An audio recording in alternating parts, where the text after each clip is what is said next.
Hello. Welcome to Dependence Planning, the podcast, not the show. We are a shit show. But I mean, we can be a show. Yeah. We're quite the show. I am Veronica. I'll show you. My name is Jen. Great. Great. We're here, Jen. Finally. We're back again. After my word jumble. Can't say Dependence Planning. It's okay. That's all right. How you doing? Dependence Bends? Despendus Planning. Despendus. Dispendus. What are the dispendus? That's what I said was Despendus Planning. Despenda Planning? Dispendin Hayden? Jen, how are you? I'm doing good. Great. I'm hanging out. Yeah. You know, just doing my thing. We stink like fried food. We just got back from breakfast, and that restaurant we went to was very smelly. It's not smelly bad, like it smells good, but you leave smelling like a French fry. You're in close proximity to the kitchen, so yeah. So everybody smells. I can smell it. I wish this was the smell a podcast. Smell a podcast? Smellcast. Scratch and sniff podcast. Yeah. You never know what smell's coming out of us. You don't know. Give it a scratch and I don't smell. know if you want the smell coming from our clothes, but the burrito was delicious. We had a breakfast burrito, and it was packed with like eggs and potatoes and peppers and cheese and sausage. And then on top guac with salsa. Yes. Tapatio. Yeah. It was pretty good. It was delicious. For a UK burrito. Yeah. I will give them credit. It was good. Yeah, it was pretty good. It was very filling. Yeah. I won't need to eat lunch now. Or dinner, probably. It's true. But I'll make room for dinner. Anyways, let's talk about some shit today. Mm-hmm. Just random shit. It's always random shit with us. Yeah. That's for sure. Jen put out a poll yesterday on Facebook about whether you prefer to live on base or off base. Just curious to see what everyone thought. And we got some good responses. Mostly everyone wants to live off base. Yeah. But it depends on where you live. It was mostly the answer, right, that we got on Instagram. Yeah, and there's a lot of the feedback I was getting back from them was that it depends on where you are. Yeah. And it's so true. Mm-hmm. I totally agree with that, too. I've done both. I've lived on base and off, so I like both. I think in some situations, living off base and, you know, if the situation is right and you can make money off of your BAH while still being able to rent or even own your own house, I think is a good deal. Yeah. I've done 50-50, so we've been on base twice and off base twice. And there's pros and cons to living on base.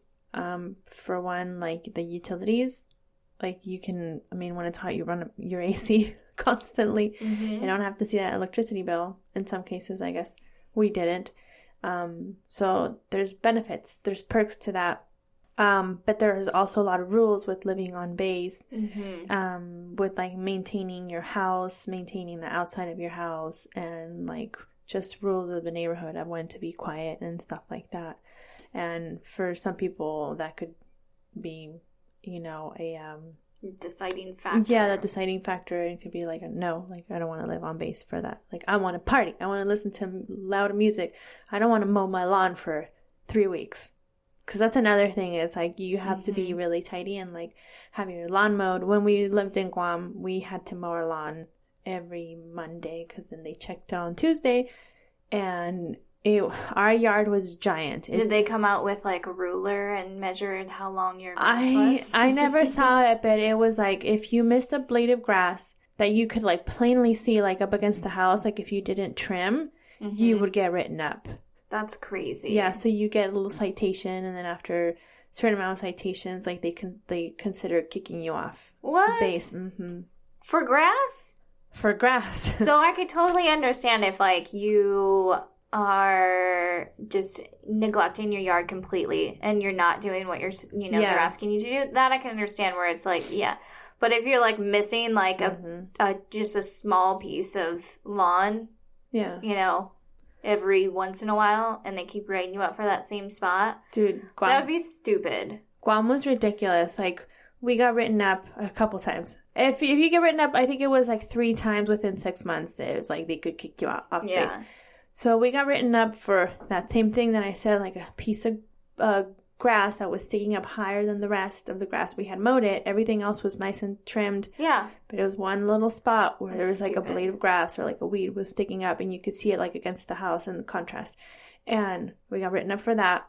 We got written up for coconuts on the sidewalk. It's like, okay, well, let's say I cleaned up all the coconuts, all the palm fronds on Monday. Yeah. Everything's good. I go to bed Tuesday morning when you're making your rounds. That fucking coconut fell overnight, and I'm going to get written up over it. Yeah. So we got written up for that. That's not your fault. Which was really ridiculous because... Sidewalk is city property. Exactly. Technically government property, so in your face. Well, they had rules where it's like, you can't have palm fronds and coconuts on the sidewalk for garbage day. Like, they're an obstruction. But they collected them. Like, you had to get rid of them. You couldn't put them in the trash can. You could leave them next to the garbage can, and the garbage people would pick them up.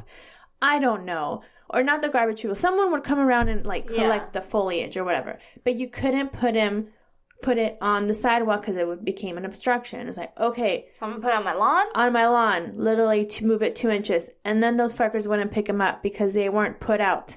Oh, my God. Yes, it was ridiculous. And then everything was like maintenance stuff. It took forever for them to come out. Be like, my AC is broken. Oh, well, we'll get to it. Okay.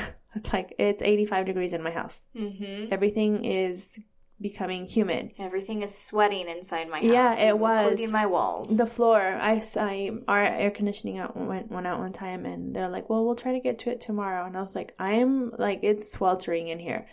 And I slipped on the floor. Because the moisture was so bad inside by that point. Mm-hmm. And I called them. I was like, I just fell.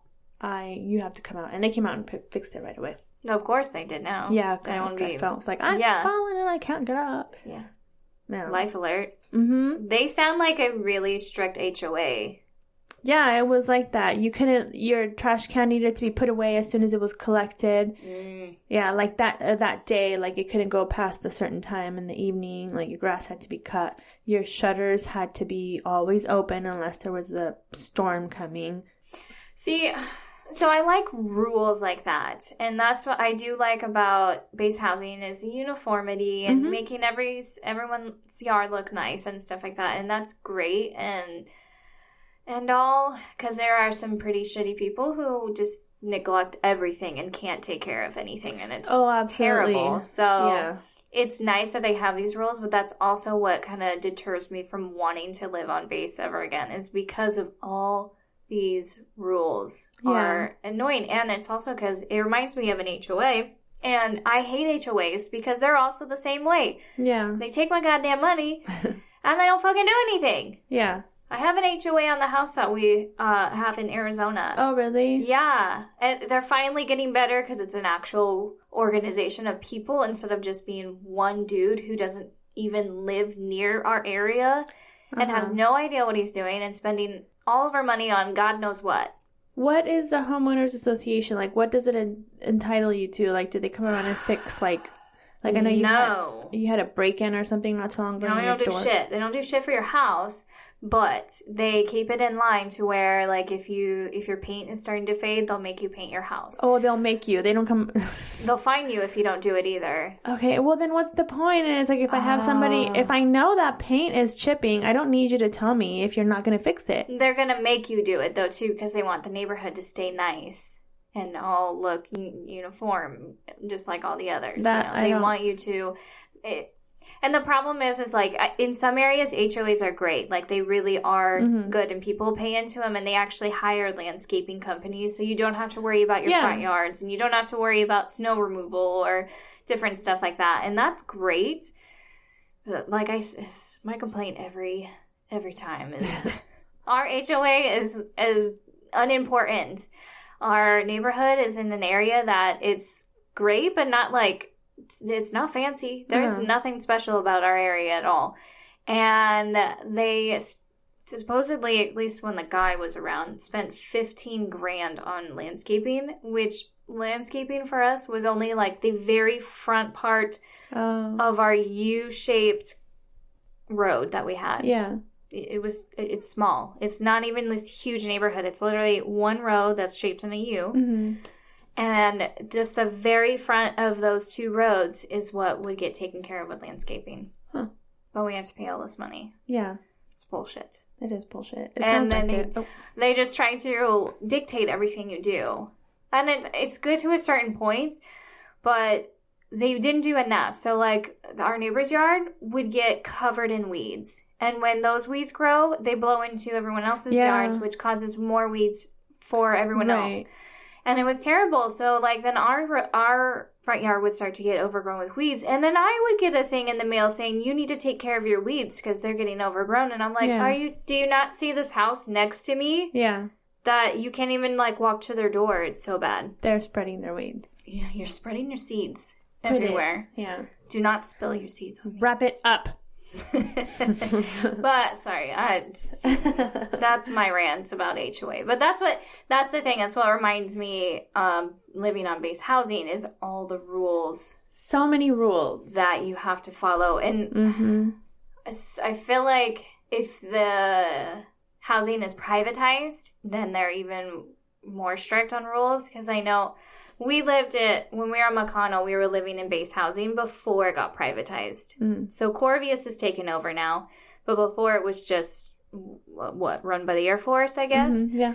And so there was rules, but they weren't, like, super strict on everything. Like, you know, if you want to have a plant in your yard, you can. It doesn't have to be a specific plant, or it doesn't have to be 2 bushes here. Yeah. You don't have, it's like, you just take care of your shit because that's what you need to do. Or if your grass dies in your backyard, it's fine, whatever. Like, they weren't super strict. But when Corvius took over, I think now it's probably, they probably have a lot more rules because we were there in the transition point. Oh. So it wasn't too terrible. We didn't have any, like, crazy deals of, like, you have to have 2 bushes and they have to be this big and you need to cut your grass to these inches and stuff like that.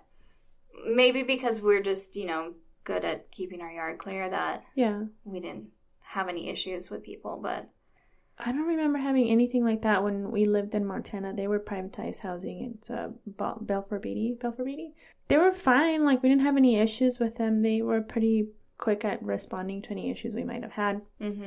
I don't remember. I mean, the houses were not they were okay. I mean, it was fine. Like, our house was pretty big for just a 4-person family. We moved in just 3 of us with my son, but the windows were and the doors were, like, really drafty, and the floors were creaky, and it wasn't terrible. It was fine, but I remember having all those rules. Yeah, just like they came out and cut our grass. Not the backyard, just the like the yard. Outside, yeah. Yeah, they did that, and they, like, trimmed bushes and stuff like that. They kept up pretty well with maintenance, I think. Yeah. And the houses were nice. I mean, for not being our house. Yeah. Not something that I would live in for the rest of my life, but it was still comfortable. Yeah. The only thing I don't like about living on base is you're living with other more military. And I don't like it.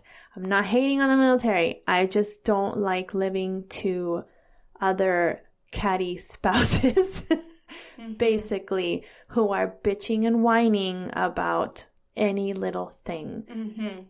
And it's like, come on, why are you being so petty right now?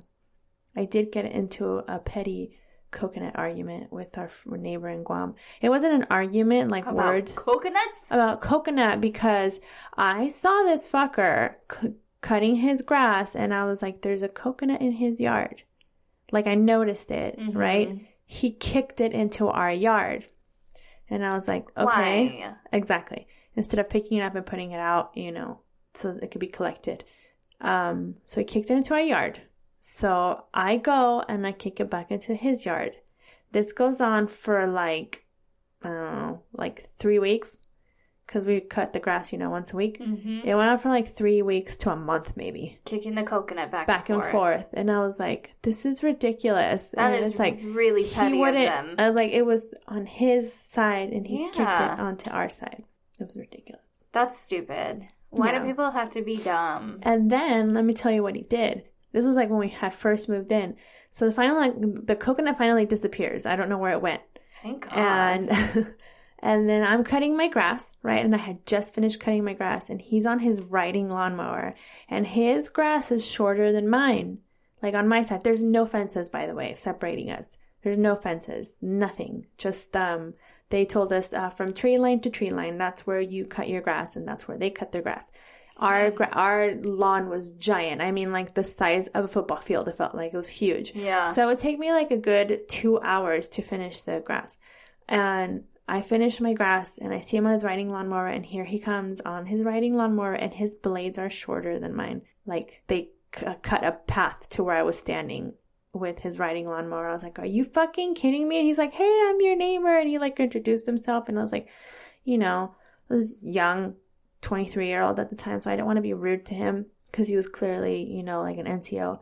And I was like, hi, nice to meet you. Yeah, my husband and I live here, blah, blah, blah. And then he takes off on another path and cuts the grass even shorter. And I'm like, so he left like a V-shaped mark on our lawn of shorter grass. And I was like, why would you do that? Why didn't you turn off your blade? Like, he did it on purpose because of the coconut. I was like, motherfucker with the coconut, I'm going to throw it right at your head. Split your coconut with my coconut. But yeah, it was really stupid. Yeah, no, but seriously, it's so annoying. That's a disadvantage of being on base. Is like you're surrounded by military people constantly, and some people find it really good because then they make really good friends, and you're in a close knit community, and you have people. Each other's houses. Yeah, you have those people, that support system too, and they know exactly what you're going through. You know what they're going through. You have all that. Mm-hmm. And that's people really like that. That's the problem, is like they know what you're going through, you know what they're going through, and you all have the same issues. Yeah. And everyone's venting about the same issues at different. It's just escalating differently, and it gets really old really fast, and just stupid shit that you don't want to hear about. It's like, I don't want to hear about it. Like I don't want to hear about how. The only thing I want to hear about on base is who's swinging with who. Yes. Who's got the green light right now? That's what I want to know about. Oh, I want to hear more about the swingers. Jody did what?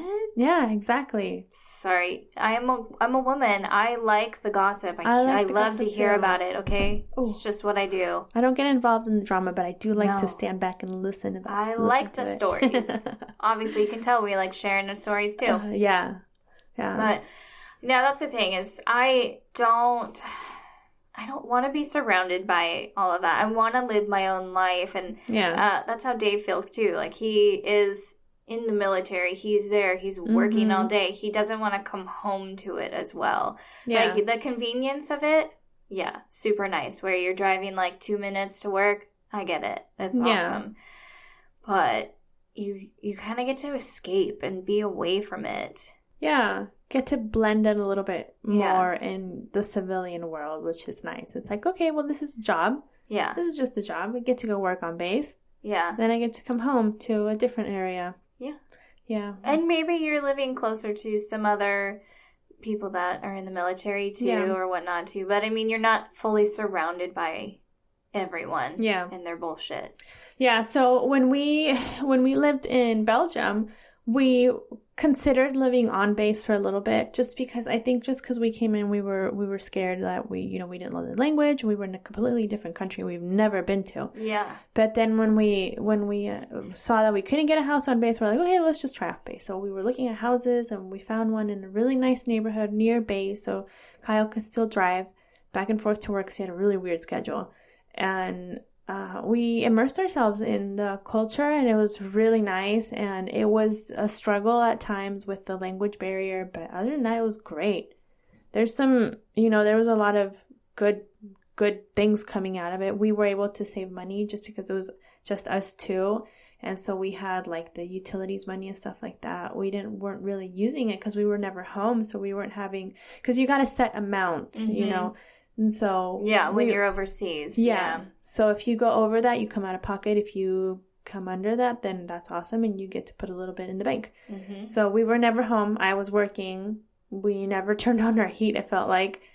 So we put away money. We got to make money from that. Yeah. Yeah. And that's nice. Yeah. Because sometimes it's hard to make money when you're overseas. People say like, oh, you're going to get paid a lot more and everything. And I don't see it. No. I don't. Because we're having to put it back in. We're having to put it, you know, with utilities, like electricity is expensive, water is expensive, everything is super expensive. And you get set amount for utilities, and when you're overseas, you get OHA, but with that, is totally, OHA is different than BAH because you get a set amount and you get a cap amount. And that's it. If you don't reach your cap limit, you don't get any of the extra. They literally only pay for that amount. So if your rent's only $1,300 and your cap is $1,400, that's all you're paying. That's all you're getting is $1,300. Yeah, so you can't make money off of that, unfortunately. And then you're living in areas like we are here in the UK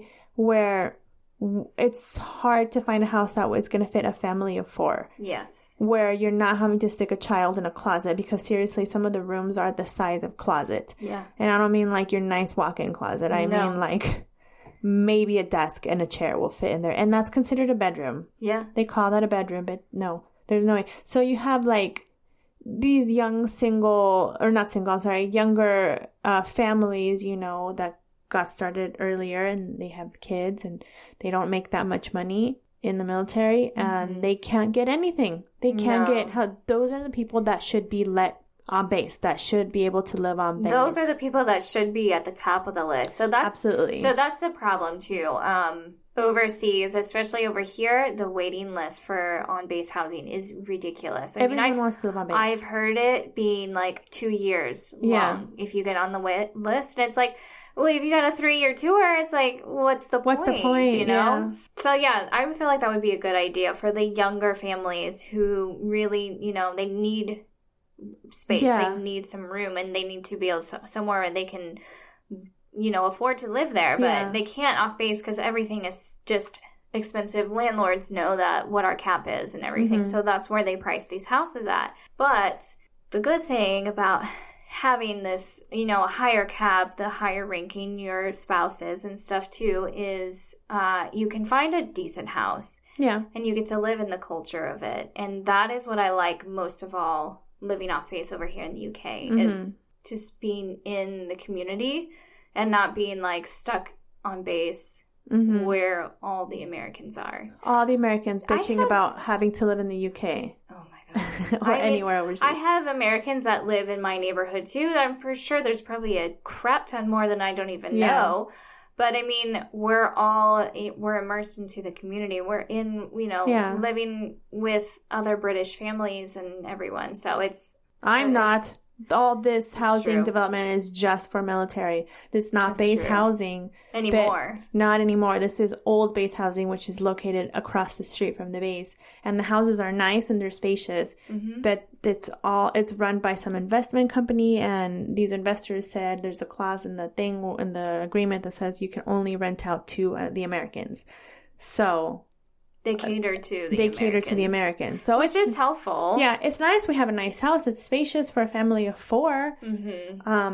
Really, it's for a family of 5 because it's a 4-bedroom. So, but it's all Americans around here, and that's fine. I think everyone kind of keeps to themselves, which I'm really appreciative of. Like, and I like my neighbors. We're all pretty quiet. Yes. But every now and then, you'll hear someone bitching about this person's dog down the street, and then they'll be like, oh, it's the Americans dogs. And I was like, oh, you've run into that too, you know? Yes. You're into that. So it's kind of like, oh gosh, I don't want to bother any of the locals who have been living here for a long time. But also it's like you're living near a military base that's been here for many, many years, a few decades. And that's what I see a lot though too, is a lot of the British people are very appreciative of us being here because we help the economy with them being here. We buy locally, you know, we help all that. And then there's a lot of them that are not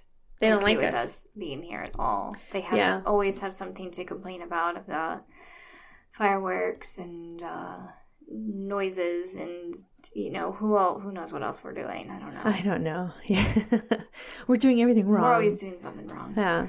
But I mean, it's just what you're going to get anywhere you go to. It is. So I do, being overseas, at least in some places I would think would be beneficial to live off base, just to be in with the community. Like in Germany, if we were to move to Ramstein, I don't know if it's an option to live off base, but I feel like I would want to. The houses are huge there. In a heartbeat, I would want to. Because I don't want to be immersed and be sucked into mini America at Ramstein. First of all, Ramstein Air Force Base is so Americanized. That's what I've heard. So American. So if you are anywhere in the area and you feel like you're missing America, drive to Ramstein because they have everything America there. Yes. And that's what I don't want to encounter. Like, I want to be able to go on base and be like, okay, I feel comfortable here and being able to buy the things I want to. But I want to live in the culture. Like, when would I ever get to live in another country and, like, get to experience what they, how they are and how their houses are and their daily lives and without being in it, Right. I think it just is so much better. So, and I'm not bashing anyone, but that's why I get so... I'm always curious why people want to live on base so badly, especially over here. Why do they want to do it so badly? In some cases, I can understand. Yeah. The money. And I've heard like the safety of their children. It's like, well, you're basically letting your kids run around free in the neighborhood because you do feel safe. And that's fine. But... I don't like it. I don't like it either. And I hate to say use this term, but I am kind of a helicopter parent. I like to keep an eye on my kids. I don't let them out of my sight ever, really. If we're out in public, they're always with me or with somebody that I trust. So it's like, even if I were on base, I don't think I can let my children run around free on base. I've heard, like kids get run over. Well, it's so crammed, too, in some areas of base housing that I would worry about people because fucking Americans like speeding everywhere they go. Fucking Americans. I say that a lot. The roundabouts, people who come to full stops and then don't use their blinker or don't stop at all. Fucking Americans. God damn it. But really, they like speed through these crammed areas. Yeah. And there's children that are going to be riding their bikes and walking around. And I don't like it. And then like here, it's like the dual voltage in the houses. They like you could use your American appliances. Yeah. I mean, we have that here in this house again, because our house used to be base housing. So we have that, which I'm not gonna lie, is really convenient. Oh yeah. I was like, I like to run my blender. Also, I plugged in my blender accidentally into the wrong plug and poof, it's dead now.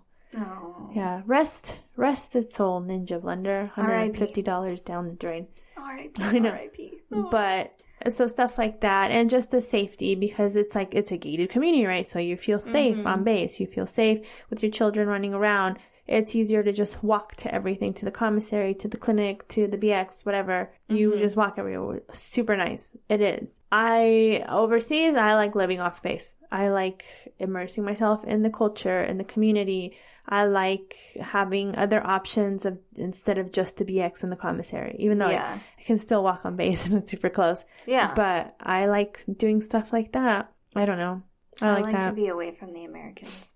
When we were in Belgium, we lived right behind a zoo, like their local zoo, which is a big zoo in Belgium. It's like super popular in the whole country. Like even the King and Queen of Belgium visited a few times. And it was in our backyard. Like we could hear all the animals. We got in for free because we were living there. And so Kyle and I used to sit in the backyard, and ours sat like at the top of a hill on a slope overlooking their parking lot. And we'd always be like, we need to get like water balloons on catapults and just like shoot them at the people on a hot day. And they'd be like, merci. They'd be like, what's happening? But, thank you. Because it's hot.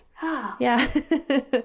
So we love that. We love that living on off base. Yeah.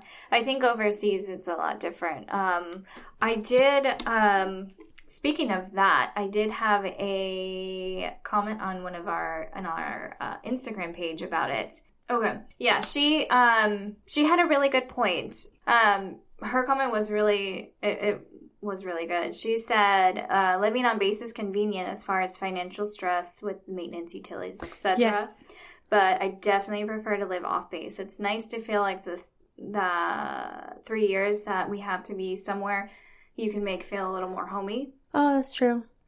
She said right now we live in Okinawa and have to live on a 9-floor tower. Oh, no. And they don't have any lifts in there, I don't think. We didn't get the option to live off base. So she has both upstairs and downstairs neighbors, and it feels like living in a fishbowl. Oh, no, I couldn't. Yeah, they're going to be PCSing back to the States, and they're getting a house off base. Yeah. So, yeah, there's pros and cons anywhere you go. I don't know I want to live in a tower. But do you get like Rapunzel? Do you get to have the option to live off base in Okinawa, though? That's the thing. I don't think so. I don't know. We should ask Lindsay. I mean, she lived in Okinawa. You probably don't. I don't think you do. That's also the problem, too, with overseas, is there's some places where you can't. You don't even have an option. You can't live off base at all.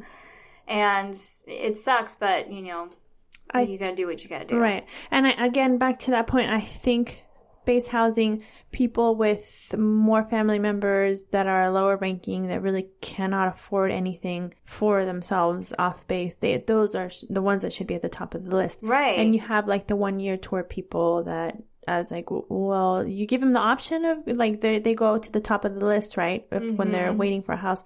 It's like, why? I mean, if it's like a 1-year tour, that means they're usually just one person, right?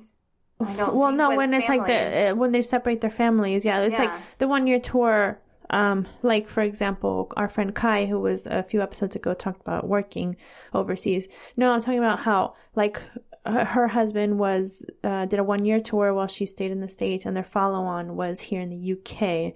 So when they both got here to the UK, they were at the top of the list for the housing. Oh yes, that's usually how it works. It's like they bump them up. I don't know why they do that. I mean, I guess it's a perk for having them been separated for so long. But I mean, I don't understand. I know, I don't understand their lists and how they work and whatnot too. It's all very confusing. Yeah. And I know it can be so stressful too. Yeah. It can be stressful because if you're wanting to get on base, but then they don't have anything, and then you're on an off season and there's like no houses to rent either. It can be very stressful time. And then the people that were on the list, and they're like, well, we have, you know, you wanted a 2-bedroom, but we have a 3-bedroom, so we're going to offer that. I'd be like, dude, somebody was waiting for that 3-bedroom and you just gave it to somebody else. That's really infuriating. When we moved here and we got offered a house on base, they offered us a 2-bedroom. We're a family of 4. So that would have to be my children sharing a room, which is fine. That's the only way that they'll offer houses though, too. Yeah. Most places. Depending on like the age gap and the genders as well. So we were like, that's fine, but we really want more space and we can get something off base. So we did. We ended up getting something off base. And then again, they offered us another house, this time a 3-bedroom. I went and looked at it just to entertain the thought. And I was like, oh, the house is nice. It's a 3-bedroom. It would be perfect for us, but I'm really happy where we're at. And then 2 weeks, so we turned it down. 2 weeks later, we get a notice we had to move out of our house, which really sucks. So there we go again, having to find another house, and we ended up with this one, which is fine. Yeah. But one of our friends they were a married couple with a brand new baby. They got offered a 3-bedroom, and she took it. Yeah. A 3-bedroom? Yeah, they got offered a 3-bedroom. They had been on the list for a while, I guess, waiting for a 2-bedroom, and nothing came up, so they gave him a 3-bedroom, and they took it. He goes on deployment for 7 months or whatever, and she goes back to the States. Oh, while keeping this house? Yes, the house just sat there. Empty. For 6 months? Yes, longer, probably. And it wouldn't be a big deal if it wasn't the fact that everyone knows that the wait list to get on base is years long. Yes, and that person, that spouse, had no intention of returning. No intention, because she said, oh, well, he's only going to have a few months left after he comes back from deployment before we PCS to our next 3 station, so I'm just going to stay in the States. Things can change is the problem. Like, I understand we have an expiration date here, being overseas and everything, but you never know. Things can change. Yeah, but that house sat up by itself for at least 6 months. And then he came back to pack it all up and leave. It's like that house could have gone to somebody else and you could have gotten a short-term rental. Yeah, or put all your stuff in storage or something. Or PC. Until he came back and he could have found something that could have gone to another family that absolutely needed it. That whole situation's pretty shitty because it could have gone a number of different ways to the fact of like somebody else could have moved into a 3-bedroom house that needed a 3-bedroom house. Mm-hmm. And that is the shitty thing is the way they give houses out. Yeah, I think it depending if your kids are boy and girl and if they're under like 10 or 12 or something, they have to share a room. Mm-hmm. They won't give you a bigger house until... Yeah. Even I had a friend who was having a hard time getting I think it was a 3 or 4 bedroom they were trying to move into. And she had found out she was pregnant and they wouldn't even give it to her knowing that she was pregnant. With a test through the base and ultrasound pictures and everything else, they wouldn't give it to her until like I don't remember when it was because their kids was born. Yeah, I think it was after the baby was born and stuff. But like she already had like 3 kids, so it was like they kind of needed more room. Yeah, I think they were living in a 2-bedroom or something like that. I don't know, but it's one of those situations where it's like, well, I kind of do need more space because now you're adding another child into a already small house. Mm-hmm. But and that was stateside. Yeah. So that's pretty crazy. Mm. These are disadvantages. I feel like I have more disadvantages of being on base than advantages. I know there's cons to everything and whatnot too. So don't be discouraged if you're that person that wants to live on base. That's perfectly fine because there's a lot of benefits to living on base. Yeah. I found an article from themilitarywallet.com, and they list a bunch of different benefits of living on base. Like you had said, safe gated neighborhood, so nobody can get on base unless they have a pass or an ID. Mm-hmm. You cannot get on base unless you have a gate runner. Yeah, unless you ram it and your barriers don't work. Yeah. Family-friendly environment because there's always going to be playgrounds and parks all around, which is really nice. And like a lot of them have been doing community centers and pools and different things now too that are being built. The privatized housing has a lot to offer in that sense. Is like they have community centers, like you said, the pool. Mm-hmm. They do base activities. They come around and do like surveys and gift cards. Centers. Yeah. All that stuff is right there. Contests for like the decorations for Halloween and Christmas and all that. Yeah, so that's all really cool. It makes it a community. Like it gives you that sense of community and you get to know your neighbors in that way. Yeah. Which is really nice. Yes. Yeah. If you're really into that kind of stuff too. Mm-hmm. And I know some people, maybe like younger families too, are very into like you're moving to your first base and you're moving away from all your friends and family. So it's a good way to kind of get back into that community feel. Sure, yeah. Fewer bills, so you will literally have either no bills or you'll have one bill for your utilities, like your electric and if it's gas too. Mm-hmm. And I don't know if it's everywhere, but at least Corvius, when they became privatized, the base housing in McConnell, they were on a strict metered basis. Yeah. So if you went over your allowance for the month, then you got billed. But if you went under your allowance at all, you get a credit on your account. Oh. So it was kind of nice. So there would be times where you wouldn't pay a bill at all. Mm-hmm. And then sometimes you would have to pay some money. So if don't leave your windows open and blast your AC, because that's not good. That's dumb. You're going to pay something for that. Yeah. But so it's a lot easier living. You have a lot less to worry about. Obviously, your cable and your internet, you're gonna have to pay for yourself, just like a normal house. But your utilities that way is a lot easier to deal with. Maintenance on the house is free, so if anything goes wrong, you just call them and they'll come fix it. Which, when you're renting off base too, is the same. You call your landlord or the rental company and they'll do that for you too, usually within a reasonable time. I'm still waiting for them to fix our shower like the latch on the door broke, so it doesn't close all the way. So I'm still waiting for that. It's been like 3 months. Sometimes they're reasonable in maintenance, sometimes they're not. I had an issue with maintenance in base housing and they were super slow with stuff. Like my dishwasher was corroding. And I was like, I can't wash dishes in here. Yeah. This is disgusting. Third world problems. And first world problems. Right? And like stuff like in the fridge, if some parts of the fridge were breaking, and it just took them forever. Oh, and they also sealed the toilet. What? How'd they seal the toilet? Oh my God. So the toilet tank, and this was before Corvius took over, so it's not their fault. But somebody should have fired whoever did the maintenance on this toilet. The toilet tank had a crack in it. Oh. I've never dealt with a crack on a toilet tank before. I wouldn't have known until after the fact, yeah. And they just sealed the crack. So the crack was still there, but it was sealed over. Yeah. It eventually broke through. And so, you know what happens in a toilet tank when water empties? Just keeps flowing. More water gets put back in, and it just is a constant flow. So my bathroom, part of my bedroom, was soaking wet. And then I walked inside, and it was raining in my living room. Oh, shit. Mm-hmm. Oh, no. Yeah. Were you gone all day like this? I was gone for part of the day, and I came home. My daughter was in preschool. I had taken her, and I did something else, and I came home with my son. Uh-huh.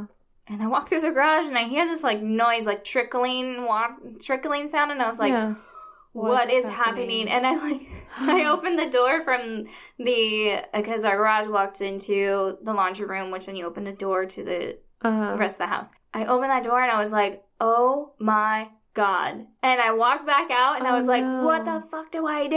And I put my son down. I ran upstairs. I turned the water off to the toilet. Yeah. Ran back down. And then I called 911. No. Emergency. I called Corvius. Hot firefighters. I know. I called Corvius, and I was like, it's raining in my living room, and it's a 2-story house. And they're like, what? Oh, no. Oh, it was a fucking nightmare. That happened to me in Guam, but it was from the rain. Like, yeah, you could see there was a lump on the ceiling where it looked like it had been patched over like plenty of times. That's not good. And it like would leak in the house, and then I'd call him, and then I'd be like, this enough is enough. Like, it's raining in my house out of one spot. It was just a constant spout of water when it would rain. And I mean, when it rains on a tropical island, it fucking rains. Yeah. So they had to like come back on a sunny day, which it rains every day on Guam. And they had to come back on a sunny day and like cut a piece of the roof off and then do it again. And then it stopped. But this house, there's a fire in this house. When I came to look at it, they're like, so we're going to show you this house. And I was like, okay, fine. They're like, oh, we have to warn you. There was a fire there. I was like, oh, well, that ticks one of the boxes. It won't happen again, right? Great. Lightning doesn't strike twice in the same spot. Hopefully not. Yeah. Well, apparently it was an upstairs shower, like from the master bath. It had a leak in the shower, and it was leaking downstairs into the power box or whatever, like with all the switches in the laundry room. And so it caught fire. And I guess the tenants that were here, they kept telling him there's like a leak or something. There's a stain on the ceiling, and they would come up and like patch it and paint it. Yep. And then that's what happens when you patch it and paint it, and mix electricity and water. Creates fire. Fire bad. Fire bad. Fire real bad. Fireman good. Yes. Real hot. They say that. Yeah. So there's pros and cons to both. You know, you're always going to end up with something. Something will go wrong, and it's fine. It's knowing how to handle it. I think, like, I don't know, like, living on base in the States, I would prefer it. But then I think, like, well, you know, I would have to take the kids to school. I would have to drive them to school. So that means me having to leave base and do that and then come back. Oh, and then when you have family staying with you on base, it's like you have to get them a pass. Yeah. You know, and they always have to have that pass with them. And so that can be kind of a pain. And then they can't stay for a certain amount of time. And they have to have a special request and special pass. My brother-in-law stayed with us when we were in Montana, and we had to get him a special pass, and we had to say that he was the nanny.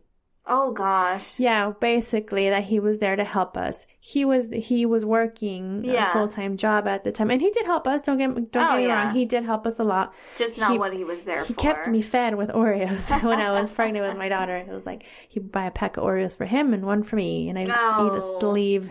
in just a couple days, and then I dig into his art. But anyways, so yeah, so that's another pain in the butt. It is. That is a pain, is getting friends or family onto base. You can only have a certain amount of pets. Oh, yeah. I think you can only have a certain amount of cars. Mm-hmm. Yeah, so that was a thing that they were saying as a benefit of living on base, especially if your housing is on the actual base. Mm-hmm. McConnell's is separated by a road, so you have to drive off of housing and back onto base, so you have to scan your ID again. Super annoying. Oh, no. But you could survive living with one car if... you know, you're cool with dropping your spouse off in the morning if they live kind of far away, or making them walk to work. Yes. And so you would have a car to be able to do stuff during the day, or surviving by being locked in your house all day without a car. Yeah, that sucks. That's another one. Lockdowns. I don't know how anyone survives with one car. I really don't. We did it. Yeah. We did it when we were in Guam. It was just Kyle and me. We didn't have any kids. That's what I mean. Like, now it's just... Yeah, one car for 3 years. With kids and everything would be hard. I feel like Kyle and I could do it. Yeah. Here, I think we could do it. It's the closest you are to work, I think it would work out really well. Because he can walk back and forth, and then he doesn't use his truck while he's at work. He can always use the government vehicle. Usually when it's like if they go out to lunch, they can use the government vehicle. Yeah. Because it's fire department, they're already out anyways. Mm-hmm. So... stuff like that. Yep. I feel like we would be fine, but he just doesn't want to walk to work because he's lazy. Kyle, you lazy with your backpack. Mm-hmm. I was just telling Brian, our friend Brian, that the same thing is like he can walk to work, and he's like, but I have my backpack. Mm-hmm. He's like, leave it at home. Leave your little laptop at home so I can use it. Yeah, I need it. I know it's a toss up. Honestly, that's what I think of it as. It's a total toss up. I think it just like other people have said, and what I totally agree with is it depends on where you are, where you're going. Yeah. My husband's always in the mindset of buying houses and making money and having that asset and whatnot. Yeah. So ours is always is the area good that we can buy a house and for a decent amount of money and be able to, save money that way too. Buy a murder house.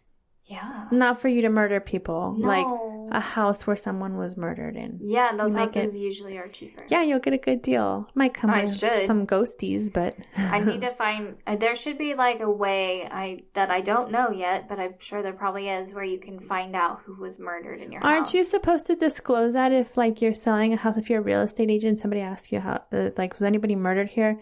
Like some states require it by law. Yes. Yeah. How do you even know? Tell them. So it's like if it was most recent. Did you ever have to do it? No. Oh. I never found, which I'm surprised with some of the shady places I went to. Oh. I'm surprised there wasn't any. There's a basement that these clients wanted me to walk into, and the electricity was off. No, thank you. Be like, here's a flashlight. Go look at it for yourself. Like, this is a foreclosure. And the electricity is off, and I am not going down there. Mm-hmm. That's how people get murdered. So, yeah. Thanks. And anyway, if you're a real estate agent, you're not supposed to let your clients go in front of you anyway. You stay behind them. Oh. They'll stab you in the back. Oh. Yeah, it's a real thing. It's a safety issue. Yeah. You always let them, you open the door, you let them go in first, escort them in first. Every room, you always stay behind them in every room. You let them go in and look around and whatnot, too. If it's a big enough room, you can go in there, too. But do not ever let them stay behind you. That's scary. It's fucking scary. Can you have it be like the buddy system? Like, take somebody with you, have a taser just in case? Yes, always have a taser. So you can get little tasers and you can put them on your key rings. And just have it ready to go. No, it's really true. It's so sad that we had to deal. We had safety briefings, especially when Beverly Carter, that whole murder with Beverly Carter happened. Yeah. It's terrifying. That sounds scary. But you can still be a real estate agent. It's fine. It's very... Just walk behind the client, carry a taser. Always. And... make a shank. Make a shank. Mm-hmm. Keep it on your keychain. Yeah. Do the self-defense classes. They'll give you one of those kitty claw things. And you put your fingers in them, and they're like, it's like a cat, so the ears are really pointy. Yeah, like brass knuckles, but with cat ears. Yeah. For 2 fingers. Yeah. To punch him, to stab him. Yeah. There's murders on base, too. Because, people go crazy. Unfortunately, it's so sad. In a small community like that. In a small community. And everybody will know about it. So that's another, so speaking of that, that's another disadvantage. Yeah, everybody is in everybody's business all the time. Yes. Which is fun. If you're the observer. Yeah. The one listening to all the stories and hearing all the tales and not in the drama, but just hearing about the drama. Yeah. My favorite, this is so bad, is like when I would hear the fire truck or the ambulance, I'd be like, oh, it sounds nearby. Well, I wonder what it was. Especially when coming through housing, like, what was it? What was it? And then I'd be like, the next day, I'd be like, Kyle, what was it? He'd be like, I can't tell you. Mm-hmm. Yes, you can. He'd be like, nothing. It was a medical. They're fine. Someone couldn't breathe. I'm like, oh, are they dead? No, right? Someone fell off their couch and didn't know how they fell off. Who died? Yeah, who died? Who was doing drugs? Tell me Nobody's everything. Dying. Who tried to stab who? I know, like when you would hear I'm that police person. Sirens, at night, 10:30, 11 o'clock at night, you hear police sirens going, on base housing. Nothing good happens after night. What is happening? It's like, oh, it's just yet another domestic violence case. And I was like, Jesus Christ, people. Yes, domestic violence. Stop hurting each other. Yeah. Calm down. Yeah. What swinger were you supposed to be with tonight? Did you get your schedule mixed up? I was supposed to be with Debbie today, but ended up with Teresa. Sorry, Teresa. I was with Jody when I was actually supposed to be with my wife, and I just, sorry, I couldn't help it. It was an accident. I slipped and fell. I slipped and fell repeatedly. Oh, no.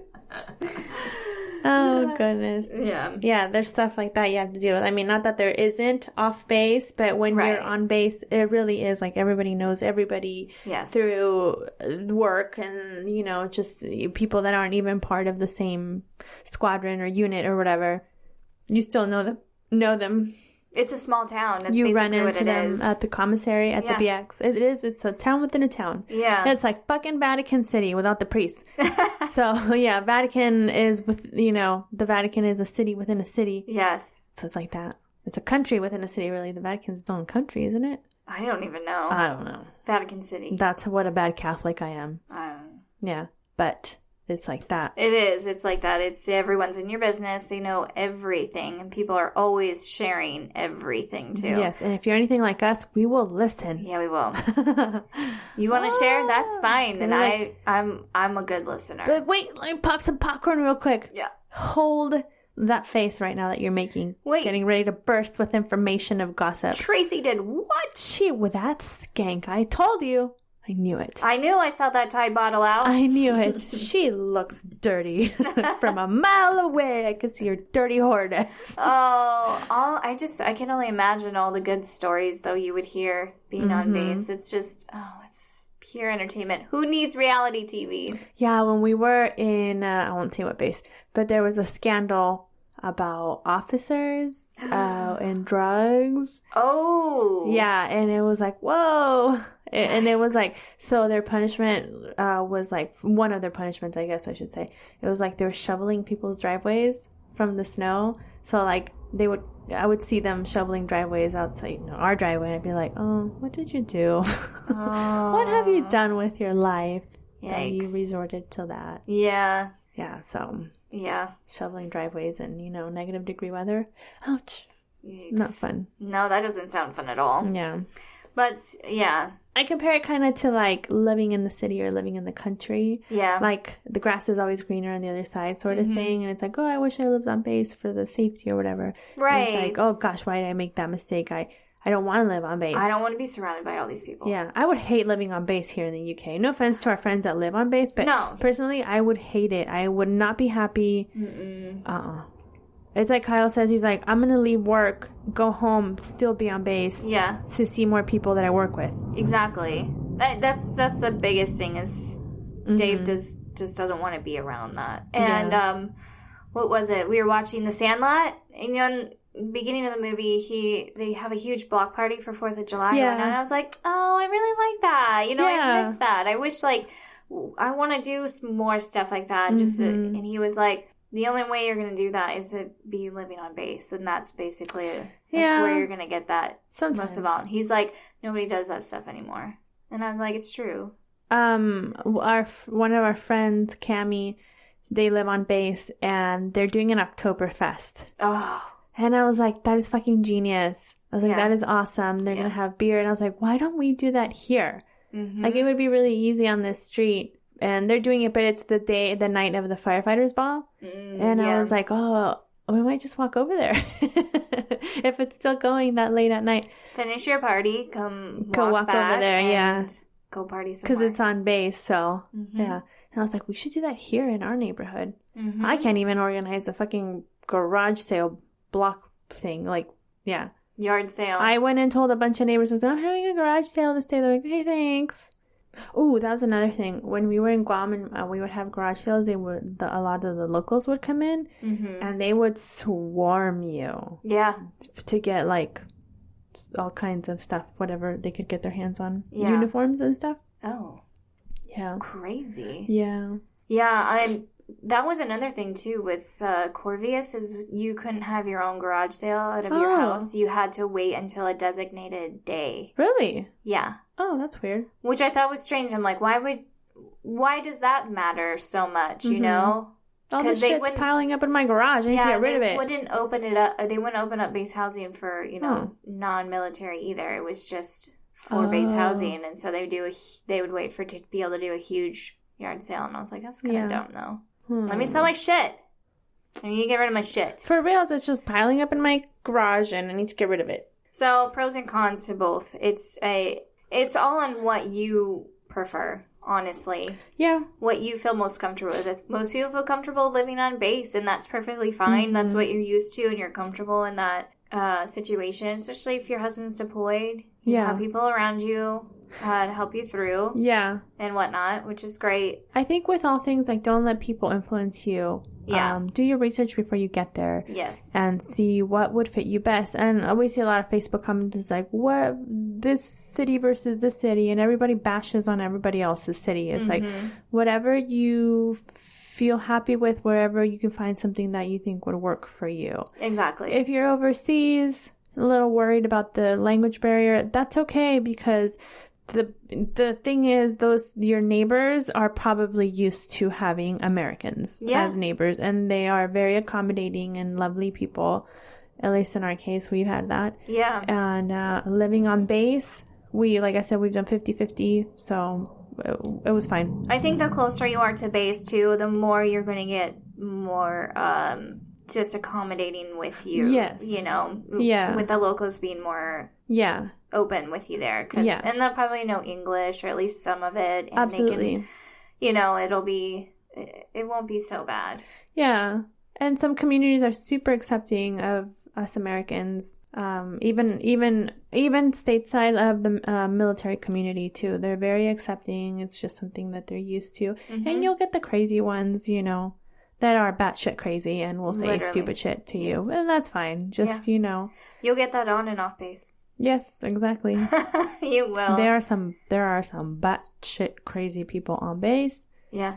That are entertaining. Oh, the best. I just love hearing about them. Yeah. So, yeah, especially stateside, we always like to look at what rental is like in the area. If we don't usually rent off a base, I realize we only buy stateside. When we're stateside. Yeah. This is the first time we've ever rented a house, is being over here. It's so weird. Yeah. Paying somebody else, because we're landlords as well. We've never owned a house. It's okay. It's a scary thing. It's a big commitment, and you have to be fully prepared, because you don't have somebody to come help you and rescue you when half of your power goes out at night and you don't know why, and it was because lightning struck your house. Oh, shit. I'm guessing you're speaking out of experience. That's crazy. Bit. Yeah. That's okay. Lightning doesn't strike twice. No, thank God. It had struck the neighbor 2 houses down from us before, though. Oh, that was really close. Oh, it was... It's within... it's here. Oh, it was terrifying. But it's all an experience. If you feel more comfortable being on base and being around community like that, do it. If you are wanting to have a little bit more freedom and to just be out away from work, then rent or buy off base. Yeah. But do it smartly too. Yeah. Don't go overboard. You don't need a huge house. No. You're only going to be there for a few years. Yeah. I understand trying to make it homey, but like I said in another episode, they're just going to pack up your shit and go. Like, make it convenient to where it's easy for you to move. One day you will have your forever home where you can decorate it with your beautiful furniture and your beautiful pictures and all that. But for now, I feel like everything's temporary, you know? It's true. The only for sure thing that you have is your family with you. And that's it.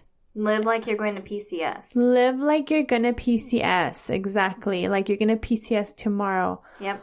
Live tidy, organized, and just minimal. Do a regular clean out because it really will help you good to purge. When you get those PCS orders. Because you could, stateside, you get PCS orders and leave like within a couple months. Yes. So we got orders here and we had 4 months to prepare. It is. That's nothing. It's rough. Yeah. So just be prepared. And, you know, you don't have to have the fanciest house, the biggest house, and all this space. Yeah. And bedrooms for every child and playrooms for every child and basements. And yeah. It's okay. I don't care. Yeah, I don't care what your house looks like. I'll admire it. Great. I love the White Walls Facebook page of all the beautiful houses. It's like the resourceful ones. Well, I covered this ugly counter with this marble-looking contact paper. But like, good for you. Like that's a great idea. Yeah, because it's removable, it's cheap, it's temporary, and it's your special touch. Temporary like your life. Just like your life. You are a gypsy, don't forget. Yes. They're going to fucking pack all your shit up in crates in a few years and move you somewhere else. Yep. Hundreds, maybe thousands of miles away. So don't get too comfortable. Nobody cares about your expensive custom-made farm table. No, they don't. No. My table was $300 from a garage sale. Nice. And all the varnish is gone. I don't care. My table is a hand-me-down from my dad. Yeah. Yeah. And it's beat up, but still works perfectly fine. We're considering keeping this table that we're currently podcasting on as our dining table because it extends. It's a great table. It's a great table, and I'm like, we're just going to get rid of the other one, and we'll take this one, and we'll use this one as our table for until we die. Thanks, IKEA. Thanks, IKEA. IKEA's the best. I love IKEA. IKEA for families like us, like it's like fold it up and go. Yeah. Yeah. So, final opinion. For me, myself, if I'm living stateside, I'd rather live on base in the States. If I'm living overseas, off base. 100% off base. Always. I love it. That's my final opinion.